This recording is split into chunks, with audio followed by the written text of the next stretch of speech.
Hello students, welcome again to Jagat sir physics class and we always say कि हमें ऐसा काम करना है कि वो हमारे टिप्स पे है। बेसिकली अब तक हम जितना भी वर्क करते आए हैं उसको हमने ये कोशिश करी है कि सिंपल से सिंपल फॉर्म में कन्वर्ट करें और आपके सामने उसको रिप्रेजेंट करें। स्टूडेंट्स, हमने अब तक मैकेनिक्स के अंडर आके जितनी भी बातें करी हैं, देखिए सबसे बड़ी बात क्या है कि जब मैं काइनेमेटिक्स को पढ़ रहा हूं तो वहां पे फोर्स की मैं बात कभी नहीं करता, या उन रीजन की या उनके मोशन के लिए जो रिस्पॉन्सिबल फोर्सेस हैं, रिस्पॉन्सिबल जो अदर फैक्टर्स हैं, मैं उनकी बात नहीं करता। उनकी बात मैं करूंगा, उस चैप्टर का नाम है लॉज ऑफ मोशन। स्टूडेंट, मैं यहां पे पढ़ रहा हूं किसको? काइनेमेटिक्स को पढ़ रहा हूं, और काइनेमेटिक्स को पढ़ रहा हूं तो मैं सबसे पहले मैं बात कहता हूं कि it deals with the motion but it does not deal with the factor which causes motion. आज मेरे पास जो आर्टिकल है, that's the most important article, that is Lami's theorem. But before that, we recall the topic that we covered in the last lesson. That topic was triangle law of vector addition. Triangle law में जब मैंने दो forces देखी, इन दोनों forces का resultant का magnitude मैंने देखा था, R is equal to A square plus B square plus 2ab cos of theta. ये बात मैंने देखी है बच्चा पार्टी, देखो ये बातें मैंने देखी है, ठीक है। आज मैं आपको इसमें एक शॉर्ट ट्रिक भी कराऊंगा जिसकी हेल्प से आप बहुत सारे बच्चे बुक्स में देखते होंगे कि एंगल हमारे पास आ जाते हैं, तो वो आप थोड़ा आइडिया कैसे बना सकते हैं उसके बारे में कि ये एंगल नियर अबाउट इतना रहना चाहिए। ये चीज पे हम आज बात करने वाले हैं बच्चा पार्टी, ठीक है। स्टार्ट करते हैं। सबसे पहले two forces 20 newton and 5 newton are acting at an angle 120 degree between them. Find the resultant force in magnitude and direction. क्या two forces are acting at an angle? ठीक है, तो यानी कि चाहे पैरेललोग्राम लॉ अप्लाई करना हो, चाहे मेरे को ट्रायंगल लॉ अप्लाई करना हो, प्रोसीजर सेम है आपका, ठीक है। तो R is equal to A square plus B square. मेरे को ए का मैग्नीट्यूड दे रखा है 20 जा 400 plus B square means 25 plus 2ab, ठीक है। और cos of angle between them angle है 120 डिग्री। अब देखो भाई, कोस 120 डिग्री को डायरेक्ट कैसे निकालोगे आप? कोस 90 प्लस 30 कर सकता हूं मैं, बिल्कुल कर सकता हूं। कोस 90 प्लस 30, देन कोस 90 पे कोस किस में चेंज हो जाता है? साइन में चेंज हो जाता है। और 90 प्लस मतलब सेकंड क्वाड्रेंट। सेकंड क्वाड्रेंट का क्या मीनिंग होता है? सेकंड क्वाड्रेंट में after school S4 sin theta cos sign और कोसेक उसका उल्टा रेसिप्रोकल उसका वही पॉजिटिव होते हैं, बाकी सारे नेगेटिव, यानी कॉस नेगेटिव हुआ तो माइनस लगा दो। सेकंड क्वाड्रेंट में कॉस नेगेटिव होता है तो माइनस लगा दिया। कॉस 90 पे चेंज हो जाता है साइन में, this is sine 30 degree. Sine 30 degree value होती है कितनी? Half, then this is minus half, ठीक है भाई। तो आपके पास 425 माइनस कर दो इसको, 25 जा 100, 200 और मल्टीप्लाइड बाई 100, दिस इज 325 का root, this is the resultant, ठीक है। यानी कि आपके पास रिजल्टेंट जो आया है वो 325 आया है, जिसकी वैल्यू आ जाएगी आपके पास 18.03 के लगभग आ जाएगी, 18.03 न्यूटन, ठीक है भाई। अब देखो यहां पे क्या पूछा गया कि find the resultant force in magnitude. ठीक है, मैग्नीट्यूड तो हमने निकाल लिया, डायरेक्शन निकालनी है हमें। डायरेक्शन वर्ड यूज हुआ ना, तो डायरेक्शन मुझे निकालनी है। तो देखो मैं कैसे काम करता हूं यहां पे, देखिए डायरेक्शन के लिए आप tan ऑफ एंगल निकाल लीजिए। tan बीटा आपको ध्यान होगा, बीटा आपने एंगल माना था दो वेक्टर्स के बीच में, तो टेंजेंट बीटा की वैल्यू आपके पास क्या थी? ये थी a वेक्टर और b vector, b sin theta plus a plus b cos theta, a plus b cos theta, ठीक है। अब थीटा कितना दे रखा आपको? 120 डिग्री, तो b की वैल्यू कितनी है भाई?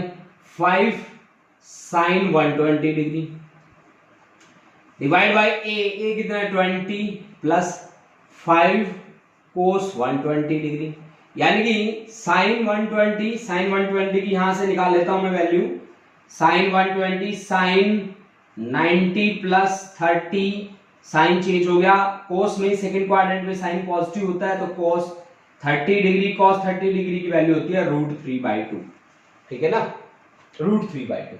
तो ये आ गया आपके पास 5 इंटू √3/2 और 20 माइनस कर देता हूं 5 कोस 120 की अभी निकाली थी, -1/2 होती है तो माइनस मैंने यहां पहले ही कर दिया, ठीक है ना। प्लस की जगह मैंने माइनस क्यों किया, क्योंकि कोस 120 डिग्री की वैल्यू कितनी है -1/2, ठीक है। तो अब आप इसमें से ये सब्ट्रैक्ट कर लीजिए, सब्ट्रैक्ट करने के बाद tan बीटा आप देखिए ध्यान से, यहां पे 0.2475 के लगभग रिजल्ट आ जाएगा, पॉइंट, ठीक है ना, 0.2475 के लगभग रिजल्ट आ जाएगा। अब देखो बच्चों कि आप मेरे को एक बात बताओ, अब मेरे पास ये टेंजेंट बीटा की वैल्यू आ गई, ठीक है, टेंजेंट बीटा की वैल्यू आ गई 0.2475। अब आपको पूछा जाए कि बीटा की वैल्यू कितनी है, अब आप तो बिल्कुल यहां पे आगे अटक जाओगे, आप सोचोगे आप बीटा की वैल्यू कैसे निकालें, हमारे पास पीछे वो टेबल भी नहीं दी हुई है। तो आप एक थोड़ा सा ना ऑन एवरेज निकाल सकते हैं।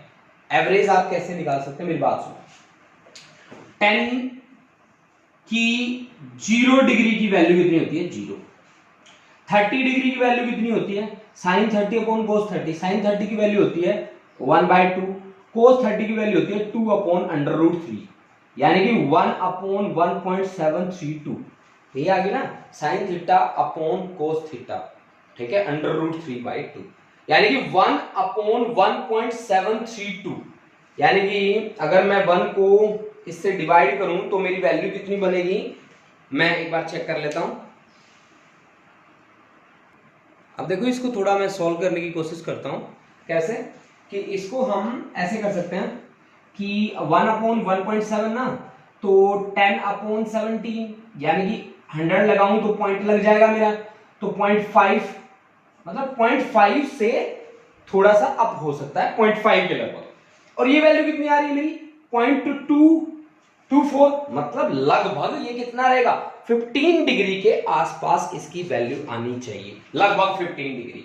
तो मैं बीटा की वैल्यू को क्या लिख सकता हूं, नियरली इक्वल टू 14 डिग्री के लगभग आ जाएगा, 14-15 डिग्री के लगभग आप निकाल सकते हो। यहां से इसको देख लिया आपने कि 0 to 30 की वैल्यू कितनी है, 30 की वैल्यू 0.5 है, आप 0 से लेकर 30 के लगभग बीच में लाई करते हैं, तभी आपकी वैल्यू ये आई है ना, तो नियरली इक्वल, मैंने ये नहीं कहा कि एग्जैक्ट, नियरली इक्वल आप किसके लिख सकते हैं 14 डिग्री के लिख सकते हैं, आप नियरली इक्वल की बात कर सकते हैं, नियरली इक्वल की बातें मैंने करी है, ठीक है बच्चा।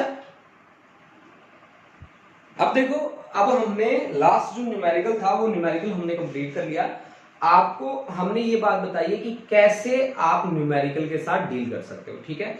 अब मैं जो टॉपिक लेने वाला हूं, conditions for zero resultant vector, that's the most important topic, और मैं ये टॉपिक स्पेशली यहां पे क्यों करवा रहा हूं, क्योंकि जहां पे भी न्यूमेरिकल में आप देखोगे 3 फोर्सेस का कॉन्सेप्ट आ गया, आते ही आपको फटाक से कॉन्सेप्ट अप्लाई कर देना है, आंसर आपकी चुटकियों में होगा। अब देखो सबसे बड़ी बात मैंने क्या करी, conditions for zero resultant vector. मैं आपको एक बात बता दूं कि वेक्टर में 2 चीजें होती हैं, एक होता है टेल, एक होता है head, this is the head and this is the tail, ठीक है। अब इसके हेड पे दूसरे का टेल फोल्ड कर जाए और इसके हेड पे तीसरे का टेल फोल्ड कर जाए, यानी कि vector 1, 2 and 3 have the same order, है ना, इन तीनों का ऑर्डर क्या है, सेम। अगर किसी ट्राइंगल में ये तीनों के तीनों वेक्टर्स लग जाएं सेम ऑर्डर के, तो उसका रिजल्टेंट क्या बन जाता है, 0। जैसा कि मैंने यहां देखा, O से लेकर P तक OP is equal to A vector, PQ is equal to B vector and QO is equal to C vector. ये हमारे पास है 3 वेक्टर जो एक सेम पॉइंट के ऊपर काम कर रहे हैं। अब आप A वेक्टर उठाओ और A वेक्टर वाली साइड ले लो, कौन सी साइड है, OP, तो A के नीचे OP is equal to B के नीचे PQ और C के नीचे OQ। यानी कि इन तीनों की रेशियो क्या रहेगी, बराबर रहेगी। यहां मेन बात क्या है पता है, ये तीनों के तीनों जो वेक्टर्स हैं उनका ऑर्डर सेम है। This thing you have to keep in mind कि if three vectors have the same order then only the ratio of these one is equal. This is one thing. Second thing, I have three forces, ठीक है, force A, force B and force C. If these are acting on a same point and these are in equilibrium, ये equilibrium में है और same point पे act कर रहे हैं, तो अब A वेक्टर देखो, यहां ध्यान से देखो, ये वाली लाइन है ना A वेक्टर की, अब इसके अपोजिट कौन है, B और C है ना, इन दोनों के बीच एंगल कितना है, अल्फा, यानी कि आप लिखो A upon sine of alpha is equal to, अब B को ध्यान से देखो, B वाली ये लाइन है, B के अपोजिट कौन है, A और C, और A और C के बीच में एंगल कितना है, beta, sine beta is equal to C upon sine A और B के बीच sine gamma. This is the Lami's theorem. जो लैमीज थ्योरम हमें क्या कहती है कि अगर three forces acting at a point are in equilibrium then each force is proportional to sine of angle between other two forces. ये बातें जो हैं आज हम देख रहे हैं इनको बहुत ही नॉर्मल हमें लग रही है स्टूडेंट्स, लेकिन जहां पे भी यूज होंगी वहां इनका यूज बड़ा ही बढ़िया रहेगा। न्यूमेरिकल आपके चुटकियों में ये सॉल्व करके देगा। अब हम बात कर लेते हैं कंडीशंस की, conditions of equilibrium. Conditions for equilibrium. Equilibrium of three forces.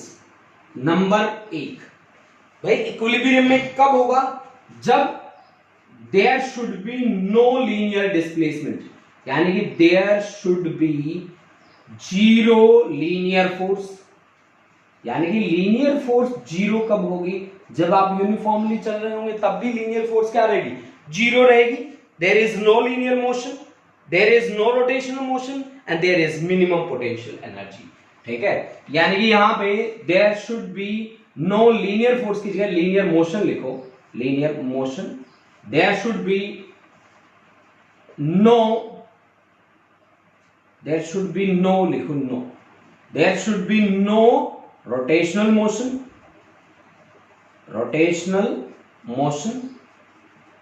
and there should be minimum potential energy,